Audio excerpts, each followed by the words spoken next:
Apulia हिता जो असे जागता धन्य माता पिता तयाचिया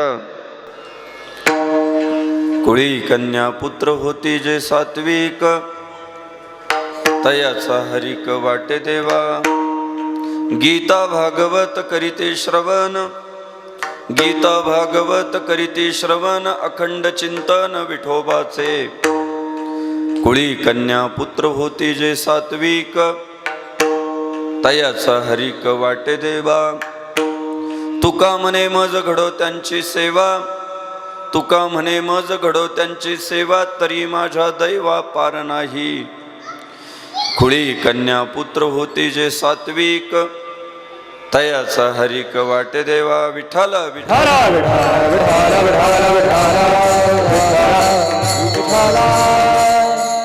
महायोग पीठे तटे भीमरथ्या वरम पुंडरीकाय दातुं मुनीन्द्रैः समागत्य तिष्ठन्तमानन्दकन्दं परब्रह्मलिङ्गं भजे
आपुलिय हित जो असे जागता आपुलिय हित जो असे जागता धन्य माता पिता तयाचिया कुळी कन्या पुत्र होती जे सात्विक तयाचा हरिक वाटे देवा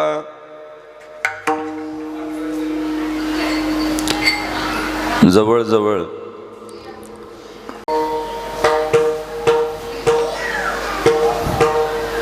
भूतलावरील सगळी मानवजात ही भगवंताने सारख्या पद्धतीने बनवलेली फारसा फरक केलेला नाही. जगभर फिरा तुम्ही तीनच रंगाची माणसं सापडतील काळा गोरा नाही तर सावळा तीनच चौथा रंगाचा माणूस तुम्हाला सापडणार नाही. तुम्ही आता वनी म्हणजे जगभरातून माणसं या गडावर येतात पण गावात एक पण तुम्हाला असं भेटणार नाही की जो तुम्हाला म्हणेल अरे मी सकाळी हिरवी बाई पाहिली सकाळी मी पिवळा माणूस पाहिला नाही. ज्या भगवंताला फुलामध्ये 7 रंग भरता आले त्याला सप्तरंगाची माणसं बनवता नसते आले का पण नाही त्याने एक सारखे पण सांभाळलं जोपासलं. तीनच रंगाची माणसं आहे प्रत्येकाला 2 हात 2 पाय एखादा कमी दिलाय पण जास्त नाही. जर भगवंताने तसं केलं असतं, एकाला 2 हात, दुसऱ्याला 4 हात, एखाद्याला 6 हात, 2 हातावालाच इतकं व्याजार करतंय, थोडं प्रगती केली तर म्हणतंय अख्खं मार्केट आता आपलंय. तर त्याने मार्केट ठेवलं असतं का? त्याने उठवलं असतं अख्खं मार्केट. पण भगवंताने ती क्षमता सारख्या दिल्या.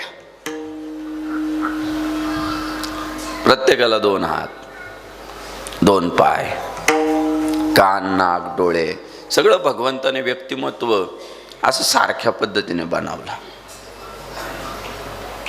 उंची, वजन, किती खाऊ द्या, 60, 70, 80, लय खाल्लं तर 100 आहे. आणि 100च्या पुढे गेल्यावर डॉक्टर लोक सुद्धा सांगतात आवरा नाही तर माराल. म्हणजे 100च्या पुढे जाणं म्हणजे विकृती आहे, संस्कृती नाहीये. इतकं भगवंताने सारखे पण ठेवलं. पण तुम्ही निरीक्षण करा, एवढा सारख्या पद्धतीने माणूस बनवला, मग स्त्री असू द्या, पुरुष असू द्या,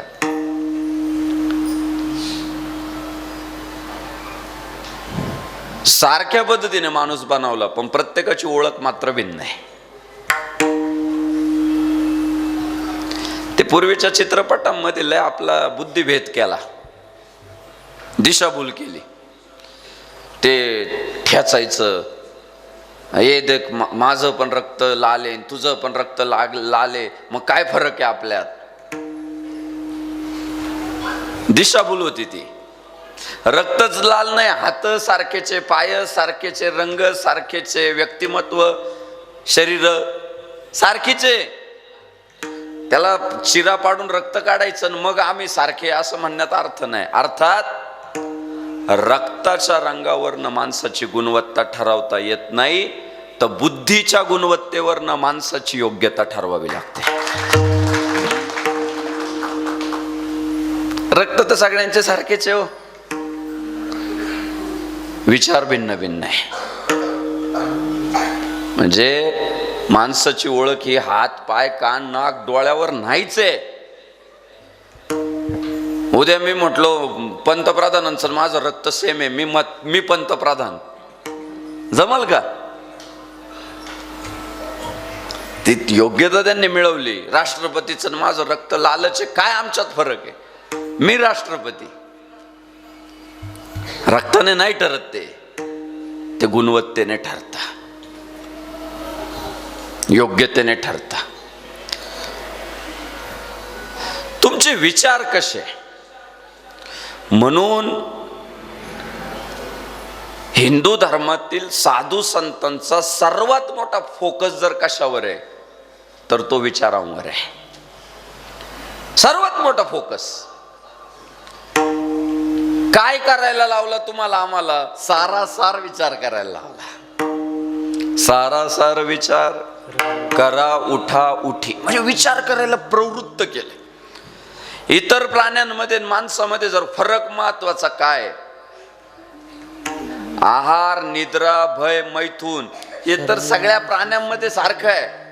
सगळ्यांना भूक लागते, सगळे मैथून करतात, सगळ्यांना झोप लागते, सगळ्या प्राण्यांना भीती पण वाटते. पण मग इतर प्राण्यांमध्ये आणि माणसामध्ये महत्वाचा जो फरक आहे तो हाच आहे की इतर प्राणी विचार करत नाही आणि माणसं विचार करतात. विठ्ठल विठ्ठल.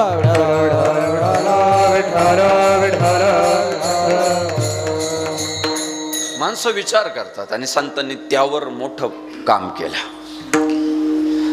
बर, नुसता विचार नाही करायला लावला, क्षणाक्षणाला करायला लावला. क्षणोक्षणा हाची करावा विचार. तरवया पार भव सिंधो, तरवया पार भव सिंधो, तरवया पार भव सिंधो, तरवया पार भव सिंधो. क्षणक्षणाची करावा विचार, क्षणक्षणाची करावा विचार. तरवया पार भव सिंधो, तरवया पार भव सिंधो, तरवया पार भव सिंधो, तरवया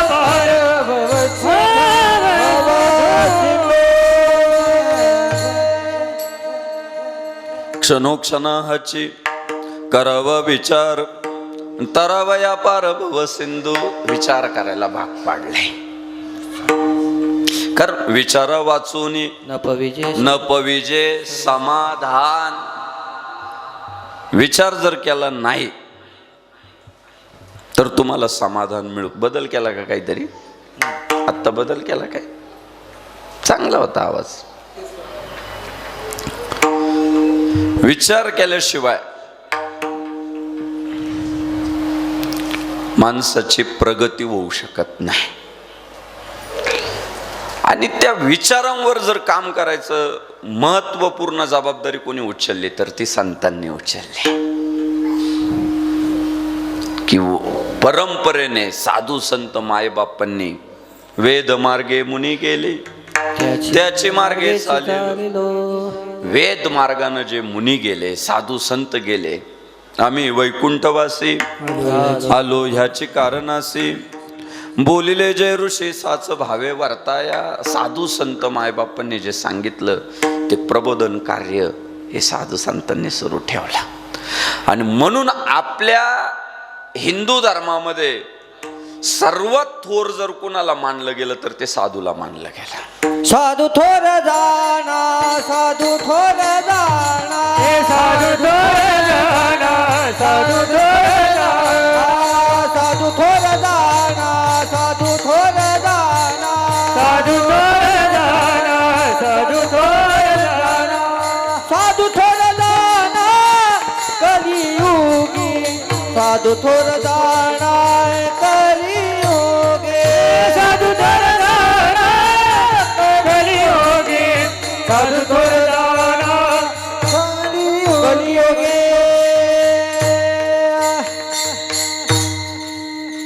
साधू थोर जाना, साधू थोर जाना, साधू थोर जाना कलियुगी. कलियुगामध्ये सर्वात थोर जर कोणाला मानलं तर ते साधूला मानलं. का? ते तुमच्या आमच्या कल्याणासाठी अवताराला आले, जन्माला आले. जगाच्या कल्याणा संतांच्या विभूती, देह कष्टविती परोपकारे. साधू संत मायबाप जर कशासाठी जन्माला आले तर बुडते हे जन न देखवे डोळा, येतो कळवळा म्हणून या. सध्या हिंदू धर्माची सर्वात जास्त काळजी जर कुणाला आहे तर ती साधूला आहे. तुम्ही थोडं व्यावहारिक होऊन विचार करा. माग न पुढं गोसा विरड. काय पुढं त्यांना मुलं आहे का मुली आहे का बर पैसा लय कमवून ठेवायचा आहे पुढच्या पिढ्यांसाठी? काय आहे? काय? काहीच नाही. पण तरी एवढी तळतळ करताय ना सध्या संत साधू मंडळी की बुडते हे जन न देखवे डोळा, येतो कळवळा म्हणून या. पावतच नाही त्यांना माझ्या समाजाचं नुकसान होईल, मग ते भविष्यात होईल, 100 वर्षांनी होईल, 200 वर्षांनी होईल, नाही सहन होत. मी एका साधू महाराजांना म्हटलं, महाराज तुम्हाला मुलं नाही, बाळ नाही, पुढची काही जबाबदारी नाही, तरी तुम्ही धर्माची एवढी काळजी करतात. ज्यांनी पोरं जन्माला घालून ठेवले त्यांना धर्माची किती काळजी पाहिजे? खरा विचार जर केला तर धर्माची काळजी कोणाला पाहिजे? गृहस्थाला पाहिजे. का? त्याच्या घरात मुली जन्माला येतात, त्याच्या घरात मुलं जन्माला येतात. आणि गंमत बघा, जेव्हा धर्म अडचणीत येतो तेव्हा सर्वात अगोदर शिकार जर कोणाची होती तर ती स्त्रीची होती. तुम्ही बघा बांगलादेशमध्ये सगळं अराजक माजलं, पहिली शिकार कोणाची झाली? स्त्रीची झाली. काय काय चुका नसताना निरपराध पोरींच्या इज्जती लुटल्या गेल्या, त्यांच्या देहाच्या विटंबना केल्या गेल्या. मग ही कुणाची जबाबदारी? तशी गृहस्थाची जबाबदारी आहे. पण साधू संत मायबाप मात्र जास्त काळजी करतात. का? ते तुमच्या आमच्यासाठी. तेची माझे हित करीते सकळ, जेने हा गोपाळ कृपा करी. अहो आता आमचा विषय झाला, मगाशी बसलो आम्ही, महंत रामगिरी महाराजांचा विषय झाला की बाबांचे त्यांचे संबंध आहे. काय रामगिरी महाराजांना विचार जर केला तर मस्त गादीवर बसायचंय, 2 टाइम जेवायचंय, आराम करायचाय. पण आज 70 केसेस ज्या अंगावर घेतल्या ना, त्या फक्त हिंदू धर्माच्या रक्षणासाठी घेतल्या. जवळजवळ देशभरात 70 केसेस रामगिरी महाराजांवर झाल्या. का सुखाचं जीवन असं दुःखात ढकलतात माणसं? समाजासाठी.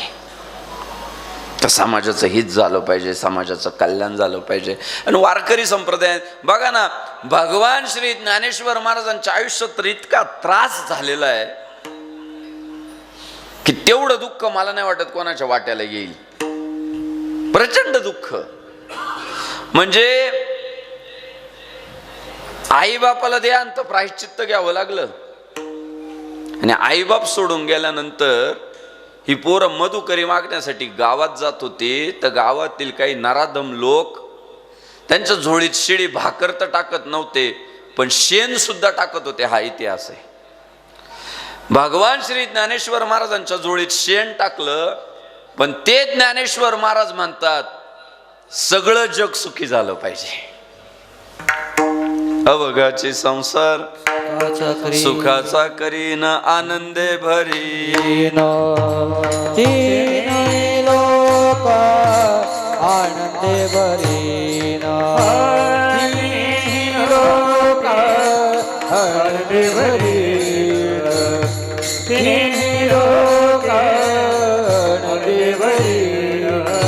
अवघाची संसार सुखाचा करीन आनंदे भरीन.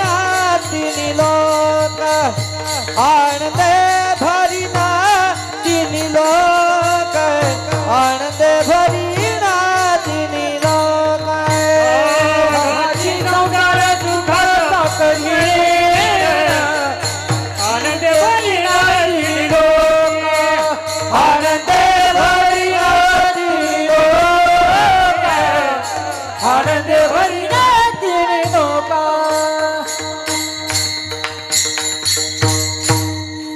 काय भगवान श्री ज्ञानेश्वर महाराज म्हणतात? ते म्हणले नाही बा माझा निवृत्तीनाथ दादा, माझा सोपान काका, माई मुक्ताई, आमच्या चौघाच भावांचं भलं भाव द्या. अहो ज्यांनी त्रास दिला, म्हणजे भगवान श्री ज्ञानेश्वर महाराजांना आई का म्हणतात माहितीये का? आईचं अंतकरण असं असतं, तिला सगळी पोरं सारखी असतात. माझं तर निरीक्षण असं आहे, जे जास्त आगाव राहतं ते तिचं जास्त आवडतीचं राहतं आईचं. खरं आहे का खोटं आहे मला सांगा? मग दुसरे भाऊ म्हणतात तो इतका आगाव आहे, ऐकत नाही, कायम उलट बोलतो, आणि तू त्याचेच लाड करते. ती काय म्हणते माहिती आहे का? तुम्ही समजदार आहे, त्याला आपण समजून घेतलं पाहिजे. या आईचं अंतकरण आहे का नाही? काय करणार त्याला? तिला बनवलंच देवाने तसं. मातृदेवो भव, भगवंतानेच तिला तसं बनवलेलं आहे. आणि भगवान श्री ज्ञानेश्वर महाराजांना सुद्धा जे आई म्हटलं गेलं त्याच्या मागचा तोच दृष्टिकोन आहे.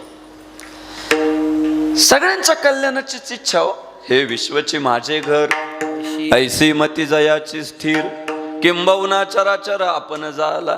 सगळं जग माझं कुटुंब आहे. वसुदैव कुटुंबकम. आणि म्हणून भगवान श्री ज्ञानेश्वर महाराज जेव्हा देवापुढे उभे, तेव्हा देवाला जेव्हा प्रसाद मागत होते, पसायदान मागत होते, तेव्हा पहिल्यांदा आठवण त्यांना मुक्ताईची नाही झाली, सोपान काकांची नाही झाली, निवृत्तीनाथ दादांची नाही झाली. ज्या भोजलिंग काकांनी रोज रात्री शेंगदाणे आणून दिले, बा उपवाशी नाही झोपली पाहिजे पोरं, काहीतरी खाऊन झोपली पाहिजे, त्या भोजलिंग काकांची नाही आठवण झाली. भगवान श्री ज्ञानेश्वर महाराजांना आठवण कोणाची झाली? ज्यांनी झोळीत शेण टाकलं ना, त्यांची आठवण झाली. दुर्जनांची. काय मागितलं देवाला? जे खळांची व्यंकटी सांडो. म्हटले जे दुर्जन आहेत ना लोक, हात पाय कान नाक डोळे सज्जनांसारखेच आहे, फक्त थोडा बौद्धिक प्रॉब्लेम आहे, विचारांचा बदल आहे.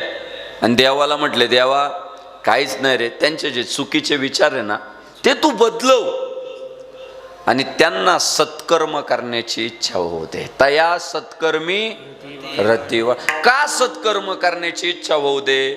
कारण केले कर्म झाले, ते सुखी होण्याचा ह्या जगाच्या पाठीवरचा एकमेव पर्याय सत्कर्म, दुसरा काहीच नाही. विठ्ठल विठ्ठल. विठ्ठला विठ्ठला विठ्ठला विठ्ठला. आज जो दुःखी आहे ना, ते कधीच्या तरी दुष्कर्माचं फळ आहे.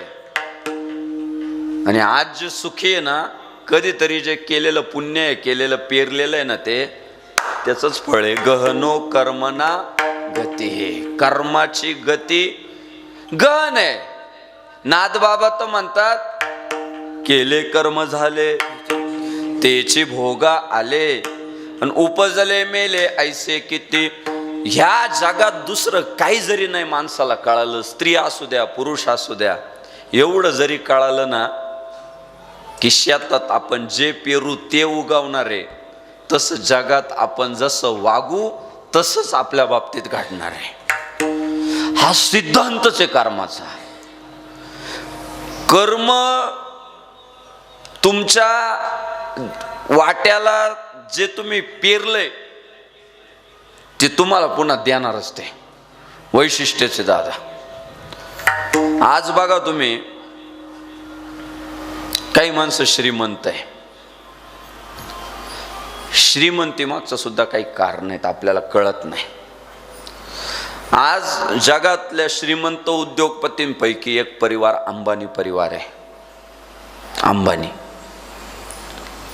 काय कमी आहे आज अंबानींना, मला सांगा. जे धीरूभाई अंबानी रस्त्यावर झोपत होते, पेट्रोल पंपावर काम करत होते, त्यांनी एवढी मोठी इंडस्ट्री उभी केली की आज ब्रँड आहे. हो, पेट्रोल टाकायचं रिलायन्सचं, सिम कार्ड घ्यायचं जिओचं, शेअर्स घ्यायचे रिलायन्सचे. म्हणजे आज विश्वास का प्रतीक झालं रिलायन्स. काय आज त्यांना अशक्य.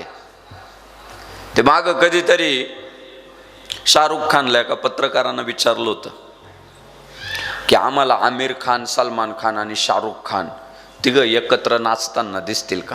तर शाहरुख खान थोडे अहंकारात बोलले होते, आम्हाला तिघांना एकत्र आणायला आयोजकाला आमचं मानधन परवडणार नाही. आमचं मानधनच इतकं आहे की आयोजकाला अंडरपॅन्ट बनियन विकावा लागतील, कारण आम्ही तेवढे सोपे नाही, इतके स्वस्त नाही आम्ही तिघं. काल परवा त्या अनंत अंबानींचं प्री वेडिंग झालं बघा माग. मुकेशबाईंनी तिघं पण एकत्र नाचवले. तिघं एकत्र, खान, सलमान खान, शाहरुख खान नाचा. का? अशक्य गोष्टी शक्य करण्याची आज त्यांच्यात ताकद आहे. तेवढं कमावलंय त्यांनी. पण तुम्ही निरीक्षण करा, माणूस सेटल झाल्यानंतर तो सेल्फिश होतो. तुम्ही निरीक्षण करा माझ्या बोलण्याचं. जोपर्यंत तो सेटल नसतो ना, तोपर्यंत त्याला जगाची काळजी असते, शेजाऱ्यांची काळजी असते, समाजाची काळजी असते. आज जेव्हाच तो सेटल होतो, तो सगळ्यांची काळजी सोडून देतो, फक्त माझी गाडी, माई माडी, माय बायकोची गोलगोल साडी. तुम्ही निरीक्षण करा. जोपर्यंत आपण आपली परिस्थिती नाजूक होती ना, शेजारणीकडे बसायलाच जायची, हळदी कुंकवालाच जायची, गप्पा मारायला जायची, रिकाम्या वेळात फोन करायची. पण जेव्हा हिला कळालं का मी सगळ्यात श्रीमंत आहे गावात, बंद करून टाकले कॉन्टॅक्ट. का? आपल्या क्रेजला ते आता शोभत नाही म्हणतात. आपलं स्टेटस आता वाढले. तुम्ही बघा, बालपणीचे मित्र जे गरीब राहिले ते संपर्कात सुद्धा ठेवत नाही, आणि नंतर कधी नवत भेटलेला माणूस मोठा आहे म्हणून त्याच्याशी आपण जवळीक करतो. बघा तुम्ही माणसाचा स्वभाव. मग आज अंबानींकडे एवढी संपदा आहे, एवढी संपत्ती आहे, पण तरी तुम्ही निरीक्षण करा, देवा धर्माला कायम त्यांचा हात आहे ना अशी ओंजळे, वाहती ओंजळे. कुठल्या देवस्थानाला गेले 2-4 कोटी देऊनच येतात. कुठल्याही देवस्थानाला जाऊ द्या, साधू घरात आला त्याच्या झोळीत टाकताय. मी आज तुम्हाला मंत्र देतो, ज्याला ज्याला वाटतंय ना मला अंबानी व्हायचंय, त्याने त्याच्या संपत्तीतला काही वाटा हा धर्माला लावलाच पाहिजे.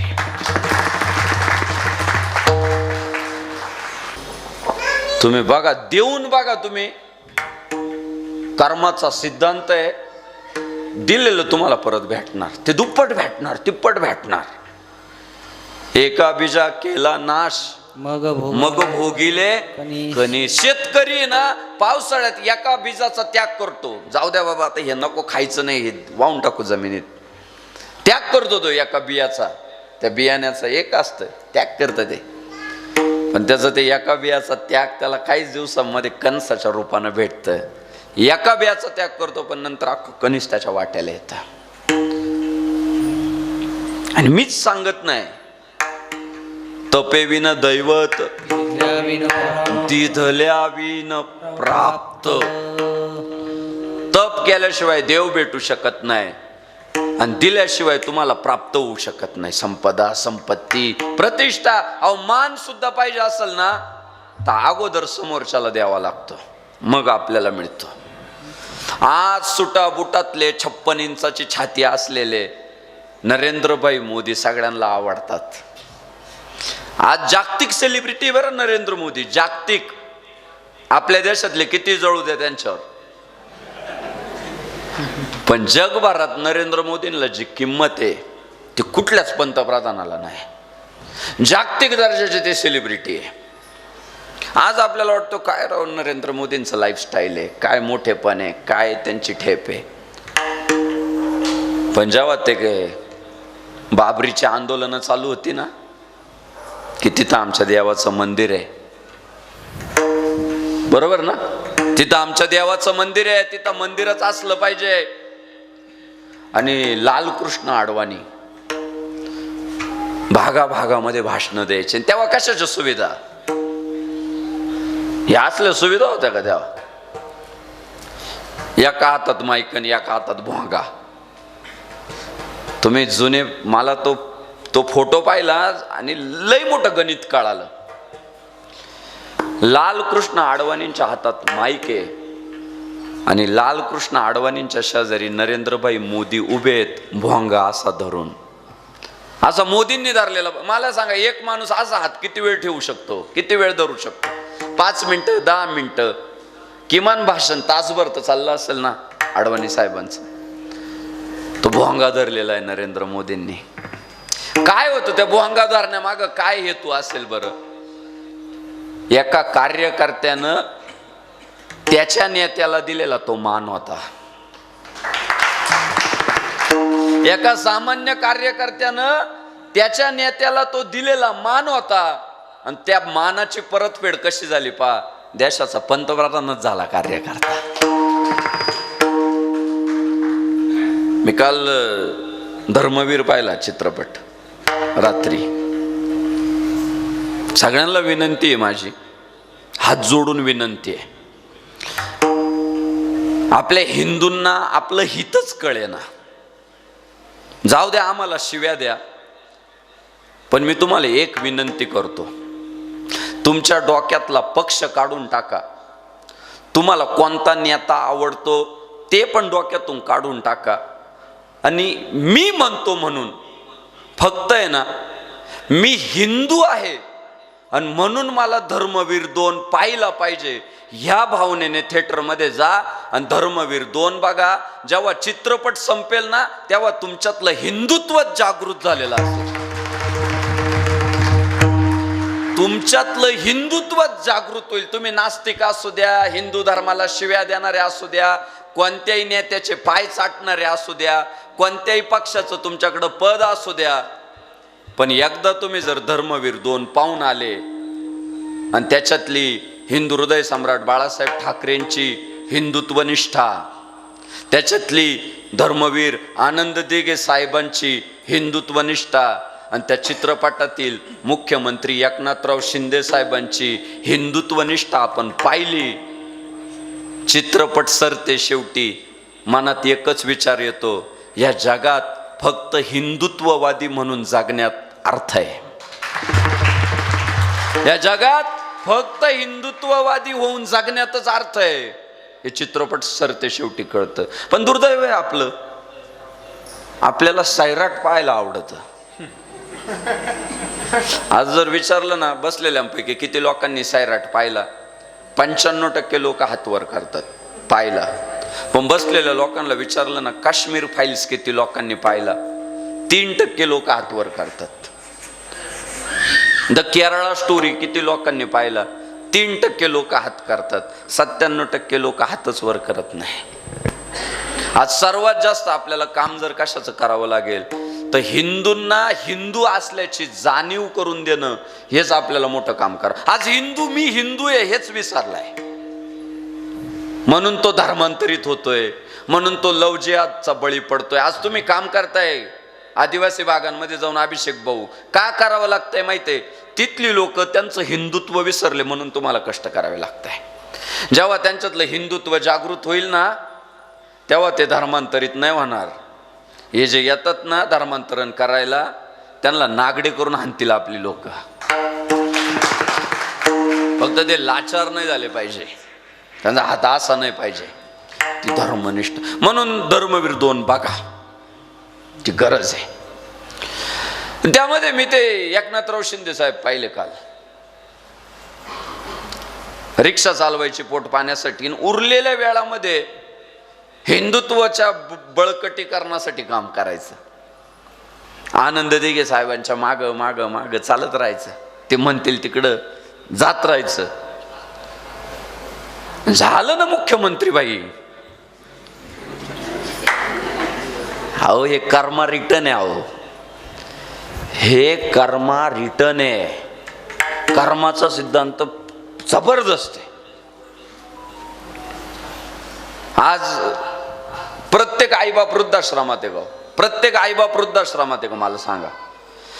आज अभिषेक भाऊ सारखा ही जी हा जो परिवार आहे, दुबे परिवार,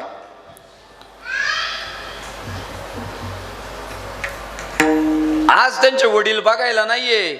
माय पोरं माझं वर्ष श्राद्ध कसं घालताय. पण त्या पोरांच्या मनात भावना काय माहितीये का? आमच्या बापाचा आम्हाला मोठा वाढदिवस करायचा होता, तो करणं झालं नाही, चला बापाचं वर्ष श्राद्ध तरी मोठं करू. ही भावना आहे त्या पोरांची. काहीतरी त्या बापाने पेरलेलं असेल ना. आणि एखाद्या घरात अशी पण परिस्थिती पाहायला आपल्याला भेटते, बाप घरात आला का पोरगा बाहेर निघतोय, आणि पोरगा घरात आला का बाप पेपर वाचत बसतोय. जमत नाही, सूत्र नाहीये बाप लेकाचं. आणि ही पोरं म्हणतात आमचा बाप आमच्याशी बापासारखा कमी मित्रासारखाच जास्त वागला. फरक आहे. सगळ्यात सासवांना सुना हाणतात गो. मला सांगा भाऊ, नाही बॉस, प्रत्येक सून सासूला हाणूच राहिली बा, मारूच राहिली. काही सासवांना त्रास आहे, काही सासवा लय मजेत आहे. पाण्याचा ग्लास सुद्धा उचलावा लागत नाही काही सासवांना. काहीतरी कर्माचीच ती फळ आहे. मी तर उलट ना सासवांना सल्ला देतो,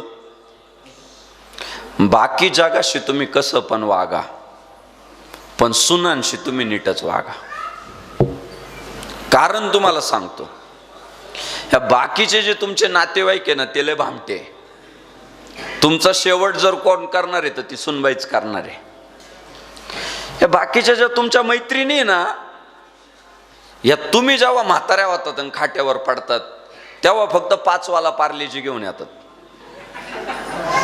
5 वाला पार्ले आणि लय जीव असला तर 1 नारळ पाणी, संपला विषय.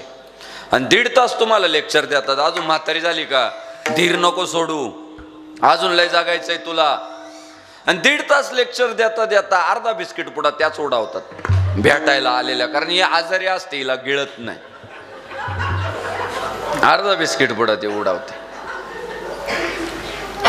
आणि मग म्हणते जाऊ का मी. गेली ती भामटी निघून, मैत्रीण तुमची. दुसरी तुमची एक भामटी नातेवाईक आहे, तुमची पोरगी लय भामटी ती. हे ऐकायला कडू वाटतं पण हे खरं आहे बरं का. कशी भामटी आहे तुम्हाला सांगतो मी. ती म्हातारी आजारी पडली ना, मोजून 4 दिवस येते. आणि 4 दिवस भाऊजाई देखत एवढी उठा ठेव करी ते आईची. आई उपीट बनवू का, आई पोहे बनवू का, आई कॉफी बनवू का, ब्लॅक टी बनवू का, तोंडाला चव येईल. किती दिवस माहितीये का? 4 दिवस. आणि 4 दिवसाने हळूच जवळ येऊन बसत ती म्हणते, आई तुझे हाल पावत नाही ग, पण दीदीचे पेपर सुरू झाले, तिला टिफिन बनवून द्यायला कोण नाही, मला जावं लागल. गेली. भामटी नातेवाईक 4 दिवस लाड करून सोन्याचं नियोजन लावलं. गेली. राहिली कोण घरात? कोण राहिली? सुनबाई. जिला कायम पाण्यात पाहिलं, जिला कायम टोमने मारले, तीच बिचारी आहे ना सगळे आपलं करते हो शेवटच्या काळात. आणि अशी खांद्याला धरीते. टॉयलेटमध्ये नेऊन बसवावं लागत, हातपाय साथ देत नाही. पण तुम्हाला सांगतो सासवांनो, खांदे धरले ना सुनबाईने, तिला सगळा भूतकाळ आठवतो. की बुवा आता शरीरीचं साथ द्याय ना म्हणून गोगलगाय झाली. अंगात दम होता तेव्हा काय जोर होता. माझ्या माहेरची परिस्थिती नाजूक होती तर माझ्या माहेरच्या लोकांना भिकारड्यांशिवाय बोलली नाही. तिकडं काय होतं तुझ्याकडे, इकडं रुबाब करीती. माझ्या नवऱ्याला माझ्याबद्दल काय काय सांगायची. माझा सासरा मला बाई बाई करायचं तर सासऱ्याला सुद्धा सांगितलं ती चांगली नाही, तिच्याशी बोलायचं नाही. सासऱ्याचं माझं बोलणं बंद करून टाकलं. माझ्या दिरांना सांगितलं ती चांगली नाही, तिच्याशी बोलायचं नाही. मला एकटं पाडायचा प्रयत्न केला. इतकी कट कारस्थानं केली माझ्यासोबत, जिचे मी खांदे धरलेले आहे तिने. आणि मग ते सगळं आठवल्यानंतर आहे ना ती हळूहळू नाही नेत नानीला. अहो फरफटीतच नेते, चाला ना. आणि तुमच्या आमच्यासारखं माणसाचं ते निदर्शनात आलं ना ते चित्र, की आम्ही म्हणतो या घरात म्हातारीवर लय अन्याय होतोय. म्हातारीवर अजिबात अन्याय होत नाहीये. म्हातारीचा भूतकाळ लय वाईट आहे. ही वस्तुस्थिती आहे. हे बघा, हे तुम्हाला कोण कोण सांगणार नाही. सगळे तुम्हाला आहे ना गोड गोड गप्पा मारतील, पण हिथं चुकलेलं राहतं गणित. आज बापाची तक्रार काय माहिती आहे का? म्हाताऱ्या बापाची, पोरगा माझ्याशी ना मन मोकळेपणाने बोलत नाही. अरे लहानपणी तू त्याच्यासोबत कधी क्रिकेट खेळला का? त्याच्यासोबत मित्रासारख्या गप्पा मारल्या का? त्याला कधी मिठी मारली का? तुम्ही लहानपणापासून पोराला सवय लावा, रोज झोपताना मिठी मारून झोपायचं. एकदा आलिंगन द्यायचं आणि मग झोपायला जायचं. त्या पोराला जर लहानपणापासून सवय लागली ना, ते म्हाताऱ्या बापाला सुद्धा मिठी मारल्याशिवाय झोपणार नाही. बापाला पोराने मला मिठी मारावी हे कधी वाटतं माहितीये का? शरीर थकल्यावर.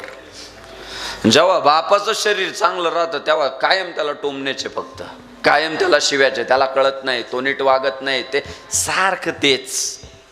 बॅलन्स नाही आयुष्यात. सकाळी जर 2 चापटा मारल्या असतील ना पोरा, मी बाप लोकांना सांगतो बघा, तुमचं जीवन खूप सुंदर होईल.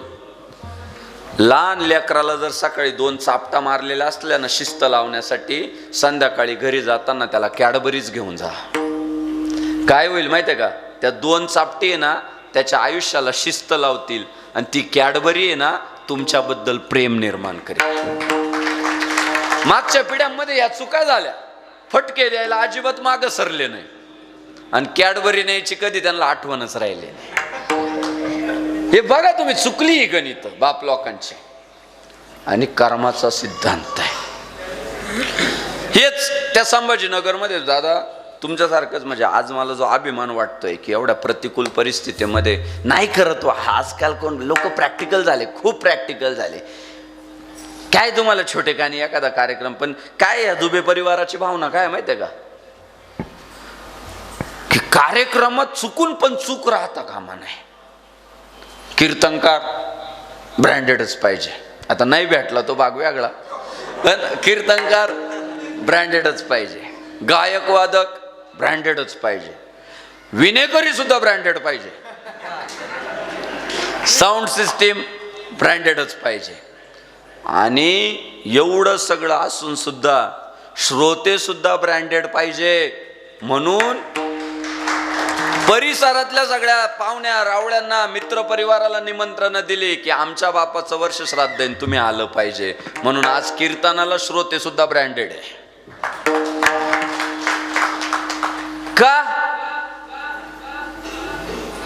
काय हे करावं वाटतं? त्या वाडवडिलांनी ते दिलेलं आहे, तशी वागलेली आहे, ती एक वृत्ती आहे. आणि म्हणून आपण नाही नीट वागलो तर नाही होत, हे सगळं आयुष्यात नाही घडत. मी ते सहज तुम्हाला गोष्ट सांगतो. मुलाची. बाप जिवंत होता. त्या बापाने लहानचं मोठं केलं पोराला, लग्न लावून दिलं. काय दुर्दैव त्याचं, सून नाही चांगली भेटली, सूनबाई नाही भेटली व्यवस्थित, खट्याळ होते जरा. नंतरच्या काळात तो बाप जरा आजारी पडला. याला मुलगा झाला, तो 3 वर्षाचा झाला. 3 वर्षाचा मुलगा झाला. ती सुनबाई म्हटली, आपल्याकडे पाहुणे येतात, प्रतिष्ठित माणसं येतात, हे खोकत असतात घरामध्ये, यांना इथं ठेवण्यात अर्थ नाही, वरती गच्चीवर नेऊन टाकू आणि त्यांची सुविधा तिथंच करू. आणि सुनबाईने अक्षरशः वरच्या खोलीमध्ये म्हाताऱ्याला नेऊन टाकलं आणि तिथं एक घंटा बसवला, घंटा. त्याला दोरी बांधली आणि सांगितलं त्या आजोबांना, ताण लागल्यावर एकदा घंटा वाजवायचा आणि भूक लागल्यावर 2दा. काय शेवटी म्हातारपण आहे महाराज. झालं ते सुरू. ताण लागली की एकदा घंटी वाजवायची, मग येणार तासा 2 तासानं पाणी. भूक लागली 2दा घंटी वाजवायची, मग येणार तासा 2 तासाने जेवण. सुनबाई पण घंटी वाजवल्याशिवाय तिकडं काही फिरकायची नाही. एक 7-8 दिवस घंटीच वाजली नाही बो. आणि सुनबाई काही वरती फिरकली नाही, नाही वाजली घंटी. आणि मग मात्र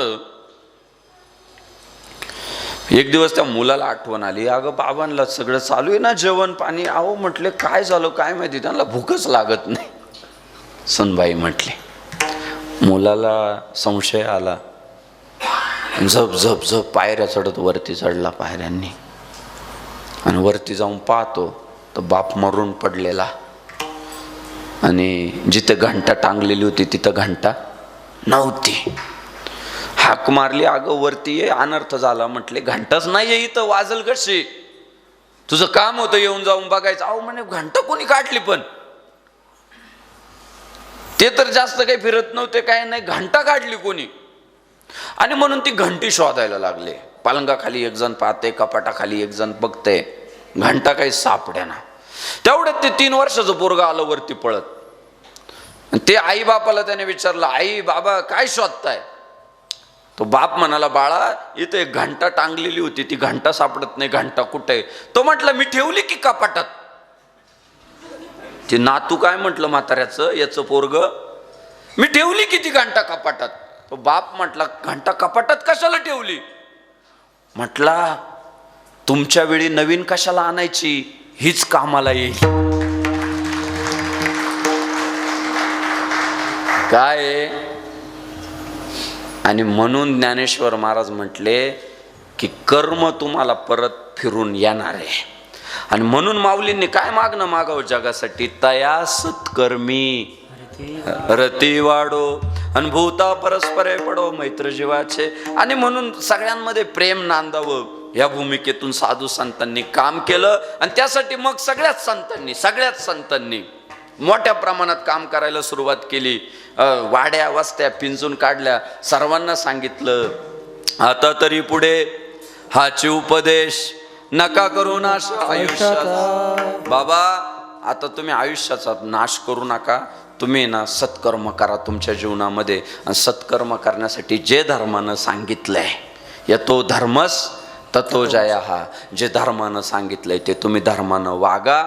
आणि म्हणून साधू संतांनी समाजाला काय, तुळशी माळ गळा, गोपी चंदन टिळा, हृदय कळवळा वैष्णवांचा. अरे बाबा नो, पवित्र तुळशी. आपला हिंदू धर्म किती श्रेष्ठ आहे तुम्ही बघा, किती श्रेष्ठ आहे.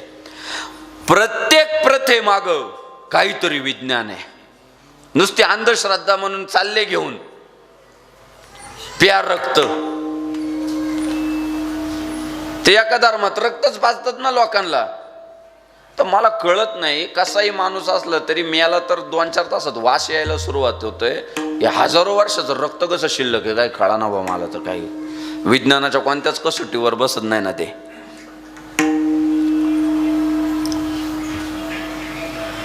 पण साधू संत मायबापांनी आपल्याला जे जे सांगितलंय, आपल्या दारात तुळशी लावायला सांगितले. तुळशी का? जगातली एकमेव वनस्पती आहे जी 24 तास ऑक्सिजन देते. इतर वनस्पती 12 तास ऑक्सिजन देतात, 12 तास कार्बन डायऑक्साईड देतात. बरोबर बोलतोय ना मी? पण जगातली एकमेव वनस्पती 24 तास ऑक्सिजन. अशी वनस्पती आहे की कितीतरी आजारांवरचं उत्तम औषध आहे. खोकला थांबत नसाल, तुळशीचा काढा. कोरोनाच्या काळात सुद्धा तुळशीने चांगलं काम केलं. म्हणजे बघा बरं किती विज्ञान. आपल्याकडे गाईला देव मानायला लावलं. गावो विश्वस्य मातर, गाईला देव मान. का?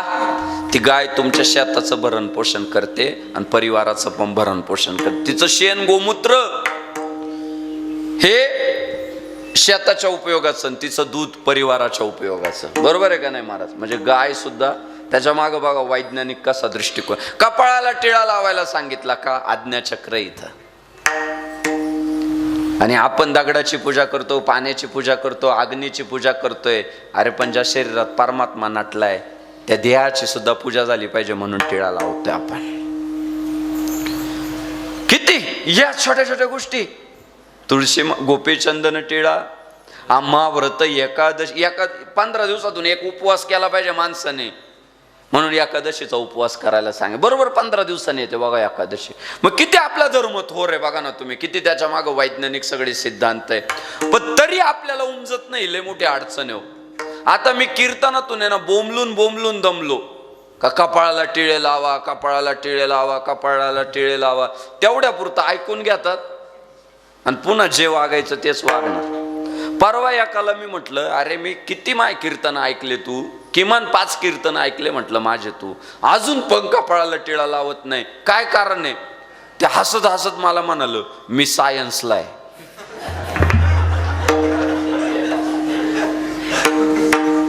असं वाटलं आता याला आहे ना इथं जीव घ्यावा या जागा.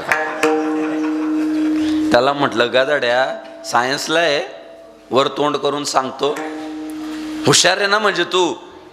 अरे सायन्सला आहे म्हटलं तू मोठा गंध लावला पाहिजे, आर्टवाल्याने थोडा छोटा लावला तरी चालेल. हुशार आहे ना मग तू जास्त हुशारी दाखवली पाहिजे ना. की नुसती व्यवहारातच हुशारी दाखवायची, धर्माच्या बाबतीत नाही दाखवायची हुशारी. आमचा एक मला आहे ना कसा हिंदू पाहिजे माहितीये का? आपला हिंदुत्व, आपला हिंदुत्ववादी पठ्ठ्या समोरच्याला पूर्णच उरला पाहिजे.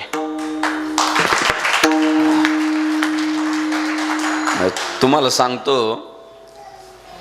लोकसभेच्या सभागृहामध्ये मुख्यमंत्री एकनाथराव शिंदे साहेबांचे सुपुत्र खासदार डॉक्टर श्रीकांत शिंदे साहेब हनुमान चालीसाबद्दल बोलत होते. आणि विरोधी बाकड्यावर बसलेला एक खासदार फिरकी घ्यायच्या हेतूने, मजा घ्यायच्या हेतूने त्याने गुगली टाकली. म्हटलं नुसता हनुमान चालीसावर काय बोलताय, तुमचा पाठ आहे का हनुमान चालीसा? आणि जसाच समोरचा विरोधी गटातला तो खासदार म्हटला तुमचा पाठ आहे का हनुमान चालीसा, डॉक्टर श्रीकांत शिंदे खाड खाड खाड खाड हनुमान चालीसा म्हणायला सुरुवात केली. त्या विरोधी बाकड्यावर बसलेल्या खासदाराचे ना दात घाशात घातले. असा हिंदुत्ववादी पाहिजे मला. असा हिंदुत्ववादी पाहिजे की नुसतं लोकांनाच धर्म टिकला पाहिजे, धर्म टिकला पाहिजे, धर्म टिकला पाहिजे. मी काय योगदान देतोय धर्मासाठी? मी किती धर्माने वागतोय? आज धर्म टिकावा ही सगळ्यांची भावना आहे, पण धर्मानं वागावं ही सगळ्यांची भावना नाही. बघा तुम्ही, शिवाजी महाराज जन्माला आले पाहिजे दुसऱ्याच्या घरात. आमची पोरं डॉक्टर बनवायची, इंजिनियर बनवायची. खरं आहे का खोटं आहे?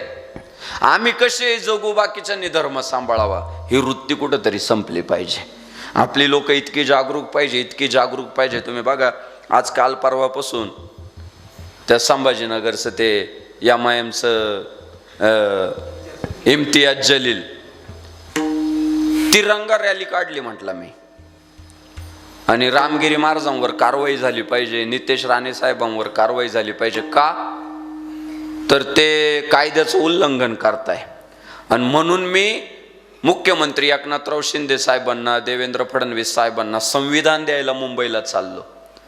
आपल्या लोकांना समजतच नाही. अरे त्याला उत्तर द्या ना की अरे येड्या, नितेश राणे साहेब आणि आमचे रामगिरी महाराज एवढं काय चुकीचं बोलले?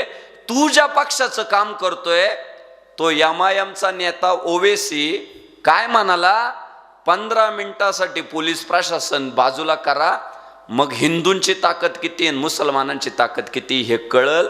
असं म्हणणाऱ्या त्या ओवेसीला तू पहिल्यांदा संविधान दे, आम्हाला नको. हे कोणी बोलायला पाहिजे? हिंदूंनी बोलायला पाहिजे ना.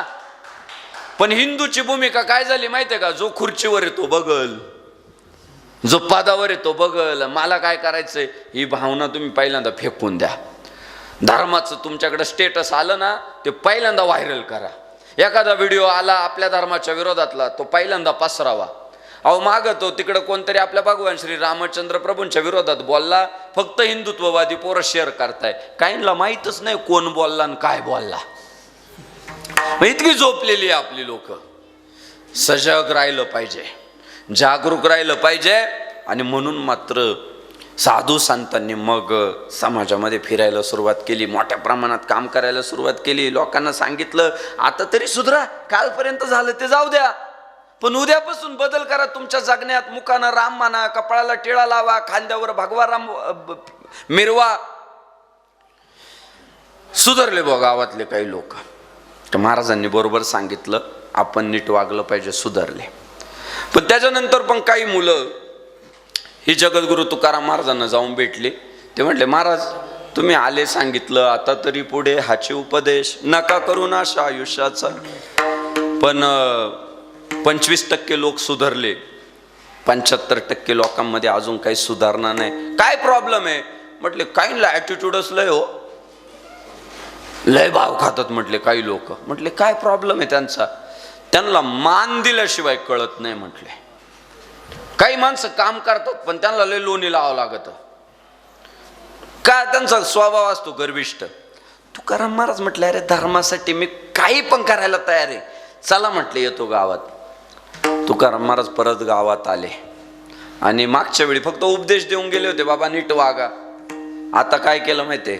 हात जोडून सांगितलं की हातानं टाळी वाजवा, मुखानं नाम घ्या. कर टाळी बोला मुखी नाम, नाम कर टाळी बोला मुखी नाम,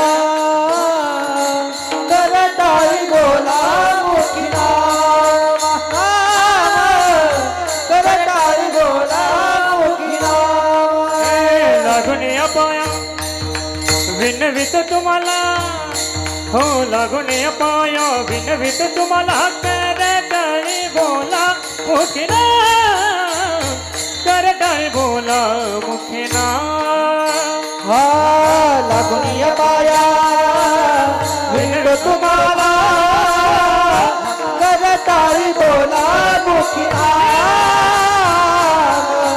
कर टाळी बोला मुखी नाम.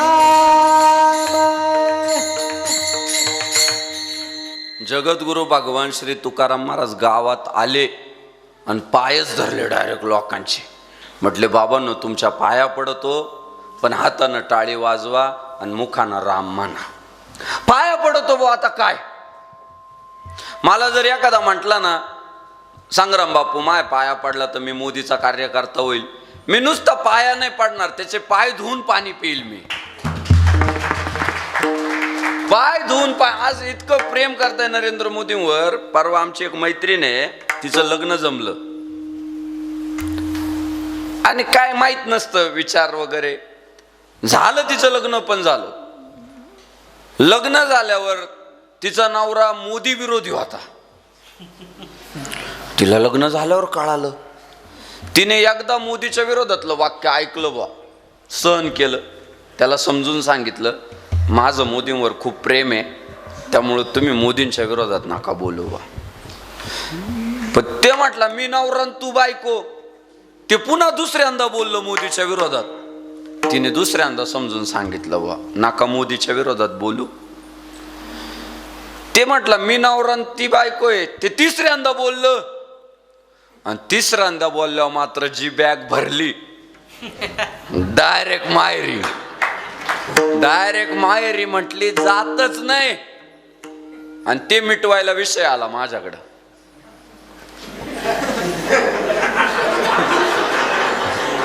तो विषय मिटवायला आपल्याकडं आला. बापू आता करायचं काय? म्हटलं काहीच करायचं नाही. आता आता व्हॉट्सॲपला नाही स्टेटस ठेवायचं मोदीचं, मोबाईलवर वॉलपेपरच मोदीचा ठेवायचा आणि तिला दाखवायला जायचा. मोबाईलला वॉलपेपर ठेवला मोदीचा, व्हॉट्सॲपला स्टेटस ठेवलं, फेसबुकला प्रोफाईल पिक्चर केलं आणि तिला जाऊन म्हटला इथून पुढं आम्ही फक्त मोदी भक्त. तेव्हा नांदायला आली होती. ती म्हटली आता जमल. म्हणजे काय, आज एवढं प्रेम करतात महाराज त्यांच्यावर, मोदीजींवर लोक खरंच करतात. आणि एक सत्य घटनावर का मी तुम्हाला नंतर ते उदाहरण दाखल सांगेल. ही सत्य घटना आहे. काय हरकत आहे, पाया पडू बा आम्ही, त्याचे पाय धुवू. तुकाराम महाराज ते म्हटले लोक सुधरत असतील ना, पाया पडले बा. मग गेले तुकाराम महाराज. मग 50% लोक सुधारले गावातले. काही आधीच सुधारले होते सांगून समजून सांगून, काही पाया पडल्यामुळं सुधारले. मग परत पोरं गेली तुकाराम महाराजांकडे. म्हटले महाराज 50% बदल झाला बरं का गावात, पण काही पोरं लय टार्गेट आहे राव, सुधरतच नाही. ते तुम्ही पाया पडले तरी नाही सुधारले, समजून सांगितलं तरी नाही म्हटलं आता मी करतो बरोबर. आले गावातून डायरेक्ट शिव्या दिल्या. किती सांगू तरी नाही कधी भटकीचे, पुढे शिंदळीचे रडतील, काय माय गेली होती भूतापाशी, हरिनये मुखाशी. अरे अरे काय चुकीचं वागता रे म्हटले, देवाचं नाव तुमच्या मुखात येत नाही. आई काय भूताजवळ झोपली होती का? शिव्या घातल्या. आणि मग शिव्या घातल्या व काहींना जरा धक्का बसला. म्हटले आता महाराज लय तापले, शिव्या घातल्या आपल्याला, आता आपण सुधारलं पाहिजे बुवा. सुधारली ना मग काही परत शिव्या घातल्यावर 25% परत सुधारले. म्हणजे गावात 75% लोक सुधारले, पण पुन्हा 25% राहिलेच बुवा नालायक. पुन्हा पोरं गेले तुकाराम महाराजांकडे. म्हटले महाराज काय केलं नाही राव तुम्ही उपदेश केला, तुम्ही विनंती केली, तुम्ही शिव्या घातल्या, पण तरी सुद्धा आमच्या गावातले 25% पोरं नाहीच सुधारले हो. त्यांनी तुमचं बोलणं मनावर नाहीच घेतलं. जगद्गुरु भगवान श्री तुकाराम महाराज म्हणाले, पोरांनो तुम्हाला असं वाटतंय की जो 75% समाज सुधारला गावातला, त्यांना त्यांचं हित कळालं, ते माझ्यामुळं झालं, हा तुमचा गैरसमज आहे. उपदेशी तुका मेघवृष्टीने ऐका. तुकाराम महाराज काय म्हटले की मी आहे ना पावसासारखा बरसलो तुमच्या गावामध्ये. खडकाळ जमिनीवर जो पाऊस पडतो तिथं काही उगवतं नाही उगवत. ज्या जमिनीमध्ये अंकुरण्याची क्षमता असते, बीज अंकुरण्याची, त्याच जमिनीत उगवतं ना. मग पाऊस पडल्यावर कुठेही उगवायला पाहिजे, नाही उगवत. पाऊस तर सगळीकडे पडला, पण सुपीक जमिनीतच पिकांनी उभारी घेतली. तुकाराम महाराज म्हटले आम्ही आमचं कर्तव्य केलं. ती 75% लोक जी सुधारली ती आमच्यामुळं नाही सुधारली. आम्ही फक्त आमचं कर्तव्य केलं, ते सुधारले, त्यांना त्यांचं हित कळालं, ते धर्माभिमानी झाले, धर्मनिष्ठ झाले, हिंदुत्ववादी झाले. का तर त्यांचे आईबापच चांगले होते. पहिलं चरण. हे आपुलिया हिता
धन्य माता पिता तयाची धन्य माता पिता तयाची बोली आई जागते जागता धन्य माता पिता तयाची धन्य माता पिता तयाची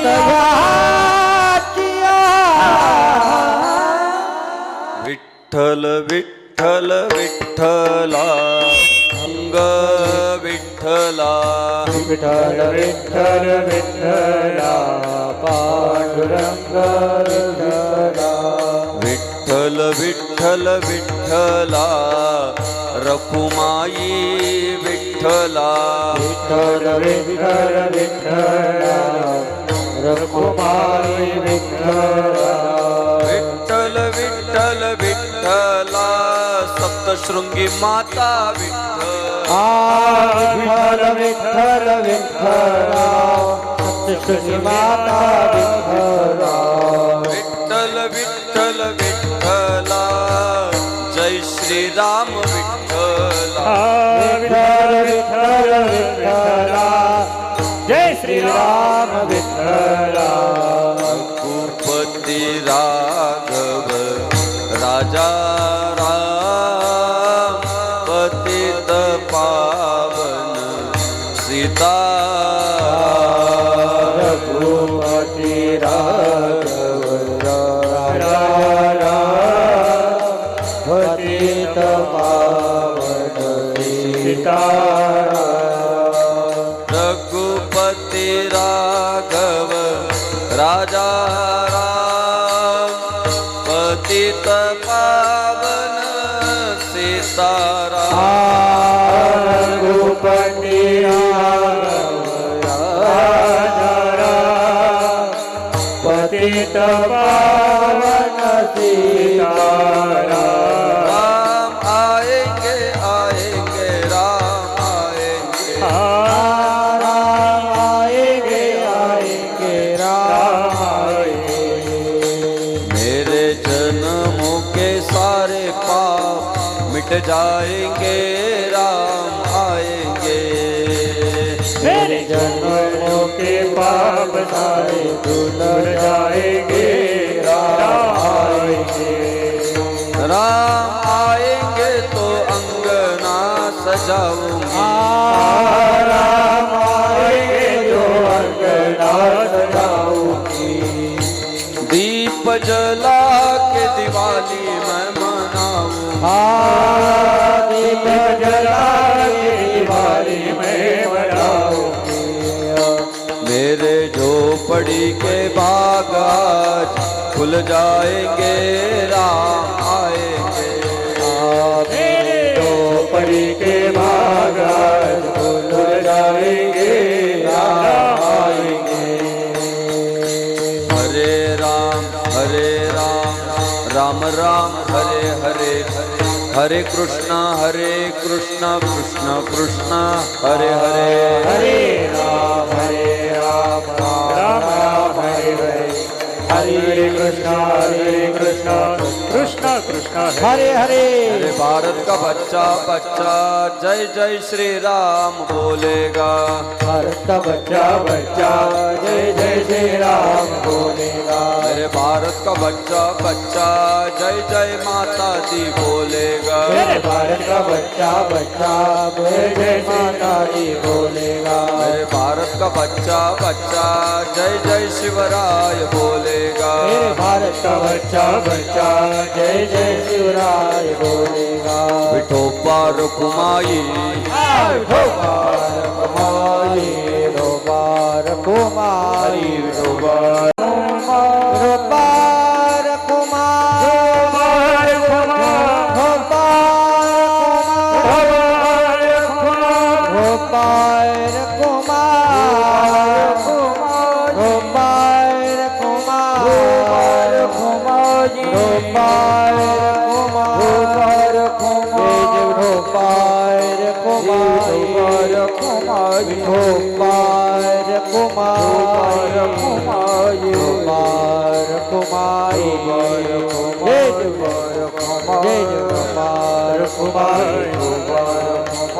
ढोबार कुमारी वर कुमारी कुमार कुमारी वर कुमारी कुमार कुमार विठोबार कुमारी कुमार कुमार कुमार विठोबार कुमार कुमार कुमार कुमार कुमार कुमार कुमार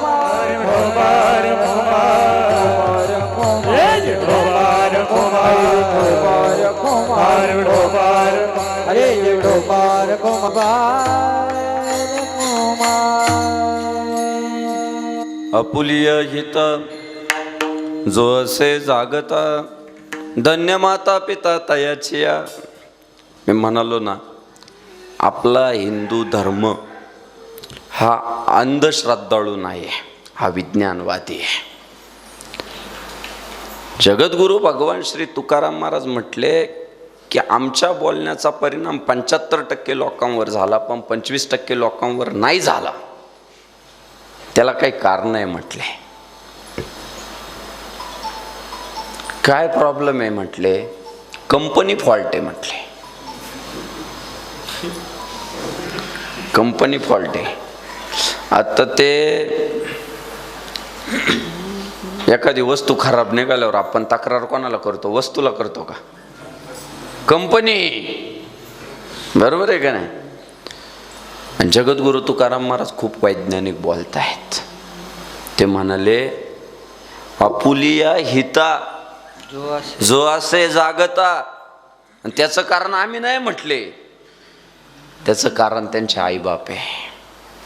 म्हणजे गौरव कोणाचा केला तर आईबापाचा. किती प्रामाणिक आहे संत सुद्धा. एखादं म्हटलं असतं काय करता, त्या 25 लोकांना डोसच लागू होत नाही, आम्ही करू तरी काय. नाही, त्या 25 लोकांना डोस लागू होत नाही ते सोडा, पण ज्या 75% लोकांना लागू झालाय त्याचं सुद्धा श्रेय आम्हाला नको, त्यांच्या आईबापाला द्या. पवित्र ते कुळ पावन तो देश जेथे हरीचे दास जन्म घेती. ते म्हणाले भगवत भक्त पोर जन्माला आले तर कुळच पवित्र होता, भूमीच ती चांगली होती, त्या घरात संस्कारच चांगले होते. आणि म्हणून, आणि हे खूप वैज्ञानिक बोलणं आहे. 2024 मध्ये तर इतकं आपल्याला पटवून देण्यासाठी सोपं झालंय. स्वामीजी, 2024 मध्ये एखादा माणूस जर आजारी पडला, त्याला एखादा रोग झाला आणि तो जर डॉक्टरकडे गेला तर हल्ली डॉक्टर काही प्रश्न विचारायला लागले. ते डॉक्टर पेशंटला काय म्हणतो माहिती आहे का? साहेब, आपण ट्रीटमेंट करू, पण त्याच्या अगोदर माझा एक प्रश्न आहे. हा जो तुम्हाला आजार झालाय हा तुमच्या घराण्यात अगोदर कोणाला होता का? आणि जर पेशंट म्हटलं ना नाही बुवा आमच्या घराण्यात कोणालाच नव्हता, हो मलाच झाला, ते डॉक्टर इतकं खुश होता. मग काळजी कशाला करता? मी तुम्हाला 99% खात्री देतो, मी तुम्हाला बरं करणार. तुम्हाला मी ट्रीटमेंट देतो, 99% खात्री देतो बरं करणार. पण जर पेशंट म्हटला का डॉक्टर साहेब हा आजार आमच्या पंजोबाला होता बुवा,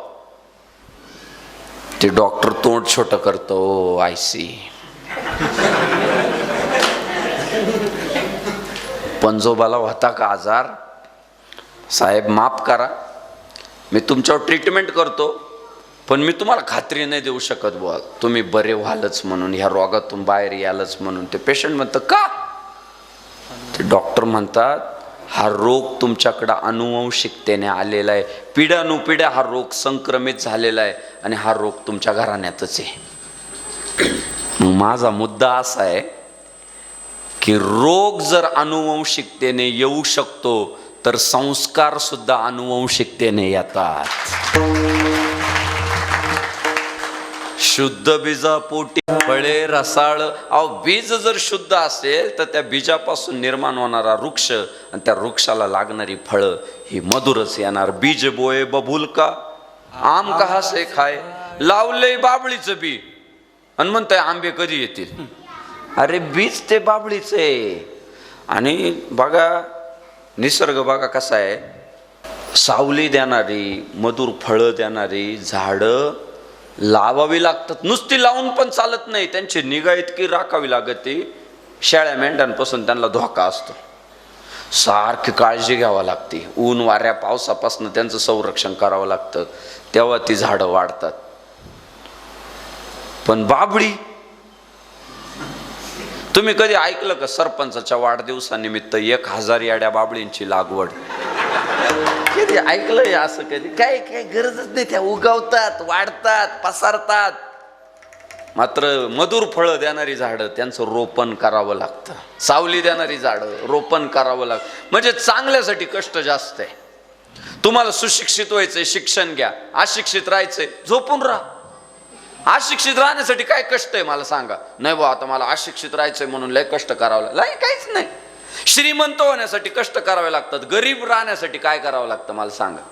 काहीच नाही. झोपून राहायचं, आपाप गरीब होऊ. म्हणजे सकारात्मकतेसाठी प्रयत्न आहे, नकारात्मकतेसाठी प्रयत्न नाहीये. जगद्गुरु भगवान श्री तुकाराम महाराज म्हणतात की तुमची पोरं ही तुमची ओळख आहे. तुका म्हणे जाय नरका अभक्ताची माय. मला सांगा, गावात जर एखादा, आपल्या गावात आता पिऊन पडत का नाही? वनीत नसतील पडत गडावर.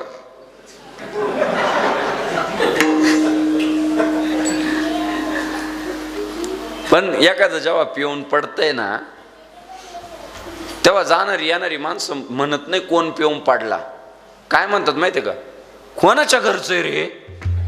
म्हणजे कोणावर गेलं ते? घरावर गेलं का नाही? अहो, गावात सुद्धा एखाद्या पोरात चुकीचं वागलं तर त्याला शिव्या द्यायला पाहिजे का नाही? तुझ्या आईला. गेलं कोणावर? आईवर जातंय प्रत्येक जण. बरोबर आहे ना? म्हणजे आणि आता एखादा जेव्हा मुलगा एखादा टाळ घेऊन उभा असतो, गावातली लोक काय, कोणाच्या घरातले रे? म्हणजे तुम्ही चांगलं केलं तरी कौतुक आई बापाचं आहे, आणि वाईट जरी केलं तरी शिव्या आई बापाला आहे. मग आता याच्यात सुधारायचं कोणी? आई बापानी. आई बापानी सुधारायचं. कारण एथ वडील जे करीते तया नाम धर्म ठेवीते.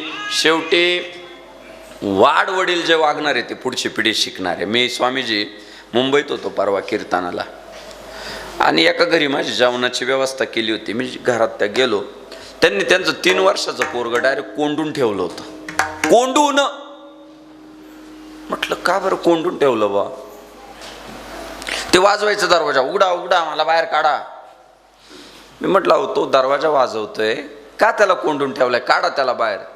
तो बाप मला म्हटला, महाराज त्याला बाहेर काढलं तर आमची इज्जत जाईल. म्हटलं इज्जत जाईल असं का?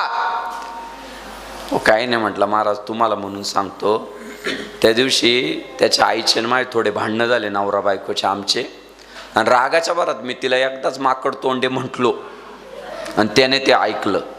आणि जसं त्याने ते ऐकलंय, जो भेटल त्याला तो माकड तोंड्याच म्हणतोय. लहान पोरं लगेच अवलोकन करताय तुम्ही बघा, लगेच अवलोकन करताय. आणि चुकून मी दरवाजा खोलला आणि ते बाहेर आल्या आल्या जर तुम्हाला माकड तोंड्या म्हटलं तर आमची काय इज्जत राहील? आज तुम्हाला सांगतो, मातृशक्ती जास्त करू मी आयांना सांगतो. आपण म्हणतोय पोरांना मोबाईलचं वेड लागलं, वेड लागलं, वेड लागलं. आभाळातून आलं का ते वेड? ते आई बापापासूनच आलं.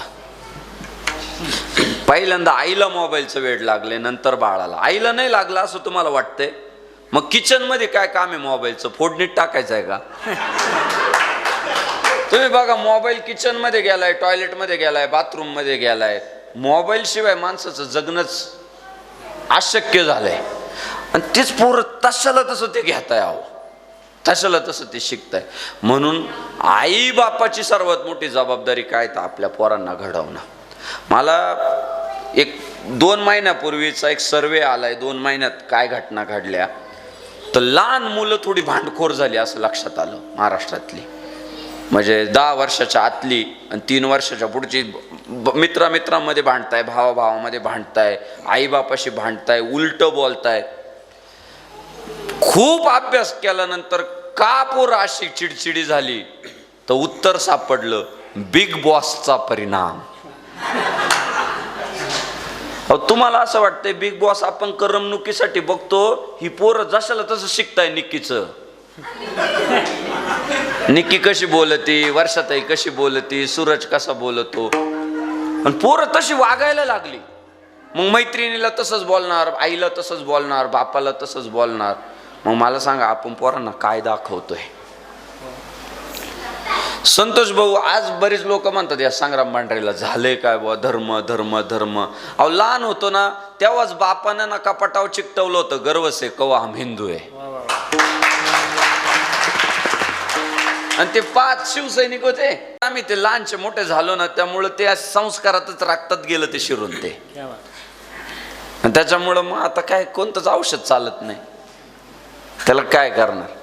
2 दिवस आधी पोलीस येऊन गेले, काय आम्हाला जे बोलायचं ते बोलतोच आम्ही, काय त्याला औषधच नाही. काय जर धर्मासाठी संभाजी महाराज शहीद झाले असतील, धर्मासाठी शिवाजी महाराजांनी आयुष्याची 50 वर्ष घालवली असतील, धर्मासाठी हिंदू हृदय सम्राट बाळासाहेब ठाकरेंनी आयुष्य खर्च केलं असेल, धर्मासाठी धर्मवीर आनंद दिघे साहेबांना शहीद व्हावं लागलं असेल, तर संग्राम बापू भांडारींनी झालंच पाहिजे. एवढी मोठी माणसं होती ती, त्यांच्या तुलनेत आपण कोण आहे? केलं पाहिजे.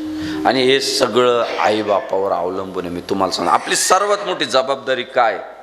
तर पोरांना घडवणं ही आपली सर्वात मोठी जबाबदारी.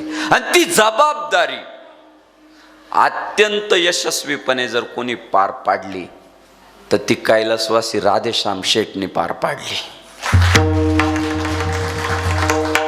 त्यांनी आयुष्यात पैसा किती कमावला याचा कोण आज हिशोब नाही करणार. त्यांनी आयुष्यात किती जमिनी घेऊन ठेवल्या, प्रॉपर्ट्या किती घेऊन ठेवल्या याचा कोण हिशोब करणार नाही. त्यांची कमाई जर काय आहे ना, ही 2 पोरं आणि ती पोरगी त्यांची कमाई आहे. ही कमाई आहे. आज दोन्ही भावंड कपाळाला टिळे लावतात, स्वतःला हिंदुत्ववादी म्हणून घेतात. शुद्ध काय जोडून यादन उत्तम व्यवहार आहे आणि उदास विचारे वेच करी. सण मार्गाने संपत्ती कमवायची ना आसक्त न होता धर्मासाठी खर्च करायची, या भावनेतून जरी पोरं वागत असतील. आज आमचा अभिषेक भाऊ धर्म जागरणच्या माध्यमातून आज बघा रक्ताच्या संबंधांपेक्षा सुद्धा धर्माचे संबंध इथं जास्त जमा झाले. मला चांगल्या चांगल्या महाराष्ट्रातल्या लोकांचे फोन आले, तो आमचा कार्यकर्ता आहे तिथं जा बरं का, तो आमचा सहकारी तिथं जा बरं का, तो आमचा मित्र आहे जा बरं का. आमचे डांगरे साहेब सुद्धा अनेक वर्ष तिकडं निपाड कारखान्यावर राहिले, आमच्या वाडवडिलांशी संबंध राहिले. त्या निमित्तानं ते सुद्धा त्या गोष्टीचा फॉलोअप घेत होते. बापू या, आपला घरातला कार्यक्रम आहे हा. त्यांचे फोन आले, मुंगसे पाटलांचे फोन आले, लड्डा साहेबांचे फोन आले, लई लोकांचे फोन येत आहे भाऊ तुमच्यासाठी. अनेक तर मी आता उचललेच नाही, अननोन नंबर सगळे तुमच्यासाठीचेच असतील आज दिवसभरातले. तर जवळपासचीच नाही तर पार पळस्यावरनं आमची मंडळी आली. म्हणजे पळस्याची सुद्धा सरपंच इथं आज उपस्थित आहे, निवृत्तीनाथ महाराज संस्थानचे विश्वस्त उपस्थित आहे, आमचे संतोष भाऊ कोंड उपस्थित आहे, अनेक मान्यवर मंडळी मोठ्या संख्येने. आता नाही सर्वांचे नावं घेऊ शकत, कसे घ्यायचे ना, अशक्य. पण हे कधी शक्य झालं तर कैलासवासी राधेश्याम शेठ रमाकांत दुबे त्यांना शेठ म्हणायचे आणि त्यांची भावंड त्यांना तात्या म्हणायचे. तात्या बरोबर ना, प्रेमाने तात्या म्हणायची ही सगळी भावंड. आणि तात्यांचा एक स्वभाव होता, माझ्या घरात काय आहे यापेक्षा गावात मी काय वाटू शकतो ह्या गोष्टीला त्यांनी नेहमी महत्त्व दिला. कोणाच्या घरात अंत्यविधी झाला मग मीच पुढं झालं पाहिजे, मीच सरपणाची तयारी केली पाहिजे, मीच अंत्यविधीची तयारी केली पाहिजे आणि त्या परिवाराला काही झळ नाही पोचली पाहिजे. दुकान होतं, रेशनचा व्यवसाय होता, तर प्रत्येकाच्या घरात प्रत्येकाच्या वाट्याचं रेशन पोचलं पाहिजे या विचाराचे शेठ होते. खरे तर महायुती सरकारच्या काळात शेठ अजून काही काळ पाहिजे होते, कारण या सरकारमध्ये खाणाऱ्या लोकांची संख्या कमी आहे, देणाऱ्या लोकांची संख्या जास्त आहे. बरोबर आहे ना. आणि अशा काळामध्ये शेठचं थोडंसं लवकर जाणं झालं, पण आपल्या मुलांवर यथोचित संस्कार केले. मला अभिषेक भाऊंनी सांगितलं की मला अपत्य व्हावं म्हणून पंढरीच्या पांडुरंगाला नवस करणारा माझा बाप होता.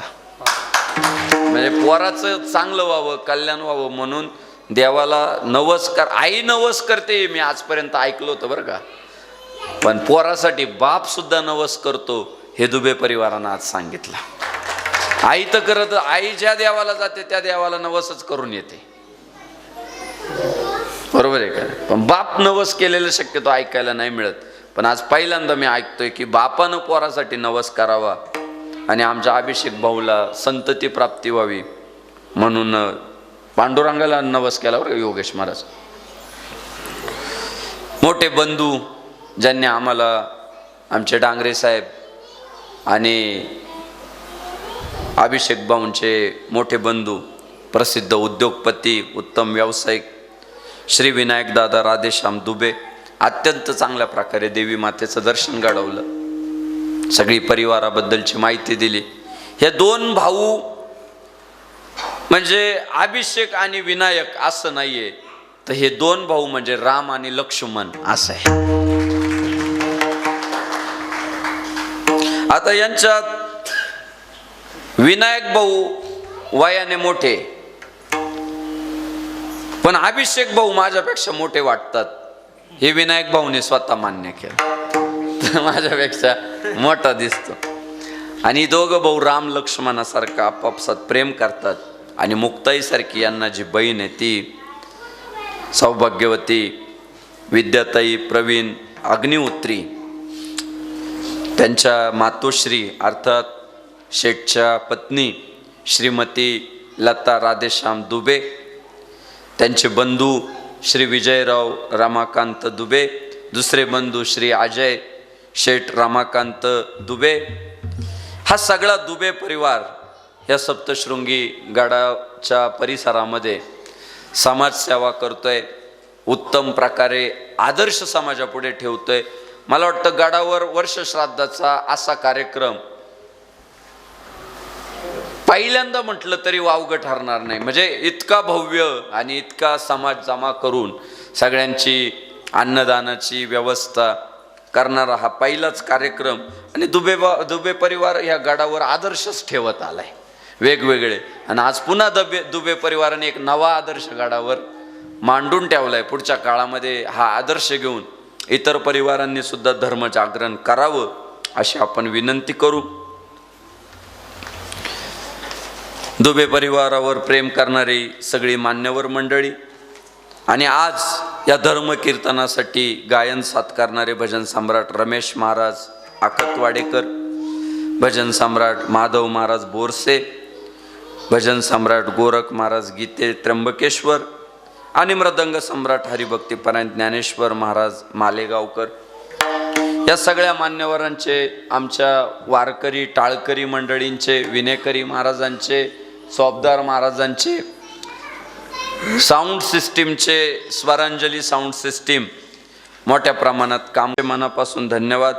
मला वाटतं राघव यूट्यूब चॅनलच्या माध्यमातून हिंदू धर्माचा प्रचार प्रसार करण्याचं काम करणारे आमचे राघव यूट्यूब चॅनलची सर्व टीम, त्यांचे मनापासून धन्यवाद. नातेवाईक, पाहुणे, गावातले नेते मंडळी, विरोधी पक्ष नेते, आपल्या सर्वांच्या चरणी नतमस्तक. माता भगिनींचे धन. त्यांनी बरोबर अलाराम सारखं काम केलं बा. आता हे करेक्ट अलाराम सारखं काम केलं, रिमाइंडरच दिलं त्यांनी ते आता बरोबर की आता तू थांब. त्यांनी बरोबर ते काम केलं. त्यांना थांबू सुद्धा नका, ते बरोबर करताय, आपलं चुकतंय. आता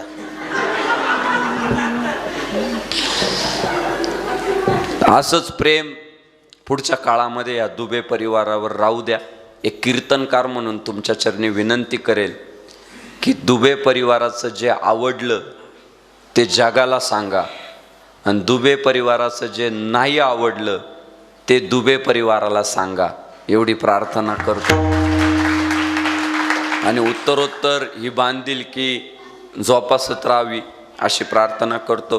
पुनश्च एकदा कीर्तनासाठी यावं म्हणून आग्रह धरणारे आमचे धर्मजागरणचे हिंदू धर्मनिष्ठ असे सहकारी अभिषेक भाऊ दुबे, त्यांचे बंधू विनायक भाऊ, आपल्या सर्वांचे मनापासून धन्यवाद व्यक्त करून डांगरे साहेबांचे मनापासून धन्यवाद व्यक्त करतो. साहेबांचं सुद्धा समाजोपयोगी काम आहे. मामा आहे, मामा आहे ते गडाचे. आणि मनासारखा मामा, मामासारखं मन, असं त्यांचं ते कर्तृत्व आहे. आपल्या सर्वांचे धन्यवाद व्यक्त करून झालेली कीर्तनरूपी सेवा विश्वमाऊली भगवान श्री ज्ञानेश्वर महाराजांच्या, भगवान श्री तुकाराम महाराजांच्या, छत्रपती शिवाजी महाराजांच्या, धर्मवीर छत्रपती संभाजी महाराजांच्या, आई सप्तशृंगी मातेच्या आणि ज्यांनी आपल्या जीवनामध्ये अत्यंत आदर्श असं काम उभं केलं त्या कैलासवासी राधेश्याम शेठ दुबे यांच्या चरणी सेवा समर्पित करतो. बंदिस्त वातावरणामध्ये साऊंड सिस्टीम सेट करणं खूप कठीण होतं, पण स्वरांजली साऊंड सिस्टीमनं ते काम यशस्वी करून दाखवलं. स्वरांजली साऊंड सिस्टीमचे मनापासून धन्यवाद व्यक्त करून जगद्गुरू भगवान श्री तुकाराम महाराज म्हणतात की जी पोरं चांगली वागली, ज्यांना हित कळालं, धर्म कळाला, संस्कृती कळाली, काय वागलं पाहिजे काय नाही वागलं पाहिजे, ज्या कळालं त्यांच्या आईबापच चांगले होते. आणि तुकाराम महाराज म्हणतात तसले आईबाप जर माझ्या जीवनात मला भेटले तर मी त्यांची तुका म्हणे मज घडतांची सेवा, तुका म्हणे मज घडतांची सेवा, तुका म्हणे माझ घडताची सेवा, तुका म्हणे माझ घडताची सेवा, तुका म्हणे मज घडतांची सेवा, तुका म्हणे मज घडतांची सेवा, तुका म्हणे माझ घडताची सेवा, तुका म्हणे माझ घडताची सेवा.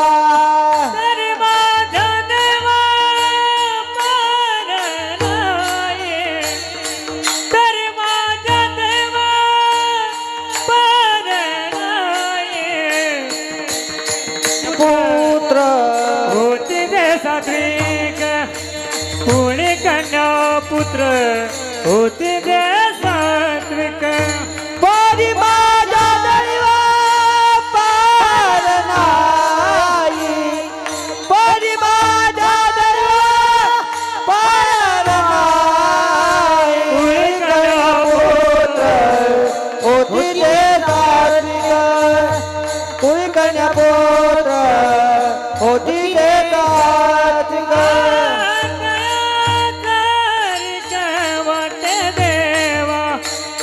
वाटे देवा हा नाम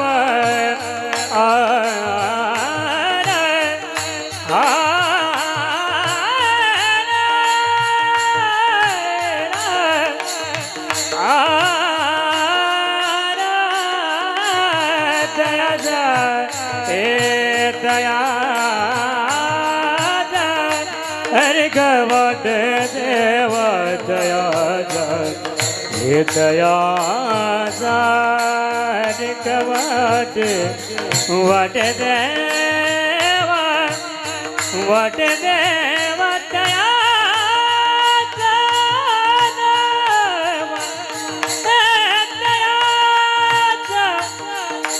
हरि गवट देवा तयाचा वाट देवा,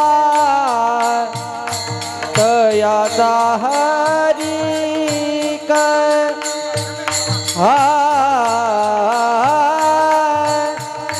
तयाचा हरी वाट देवा, तयाचा हरी तया तया हरिक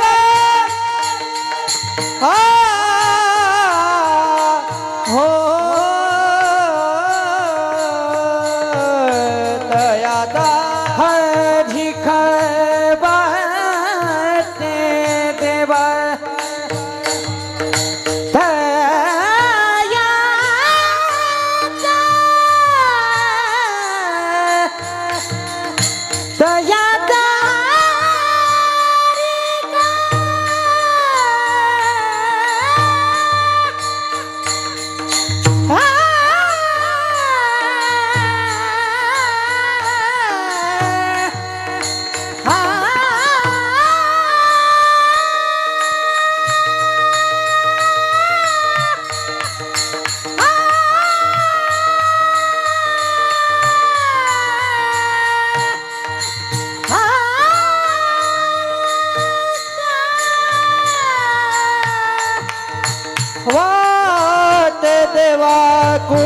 कर्णपूर्ण होती जे सात्विक पोळी कर्णपूर्ण होती जे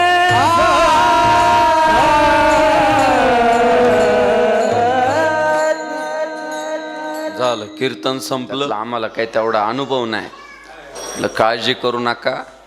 वनी परिसरात ज्यांनी वारकरी संप्रदायाचा प्रचार प्रसार करण्यासाठी आपलं जीवन समर्पित केलंय असे आमचे योगेश महाराज जाधव तुम्हाला कशाचीच कमतरता पडू देणार नाही. आणि म्हणून योगेश महाराजांचा सन्मान अभिषेक भाऊंच्या वतीनं सन्माननीय प्रकाश मामा हे करताय. योगेश महाराजांना विनंती आहे की असंच या गडावर जेव्हा जेव्हा धार्मिक कार्य असेल तेव्हा तेव्हा आपण अशाच पद्धतीने उत्तम सहकार्य नियोजन करावं अशी आपल्या चरणी सुद्धा विनंती. माऊली ज्ञानराज माऊली हरी ज्ञानेश्वर माऊली ज्ञानराज माऊली महाराज ज्ञानेश्वर माऊली ज्ञानराज माऊली चालू करा. ज्ञानेश्वर माऊली ज्ञानराज माऊली विठ्ठल जय जय विठ्ठल हे विठ्ठल जय जय विठ्ठल. हा बोलिलेले कुरे वेडे वा कुडे उत्तरे करा क्षमा पराय महाराज हारे नाही विचारिला अधिकार म्या पुला क्षमा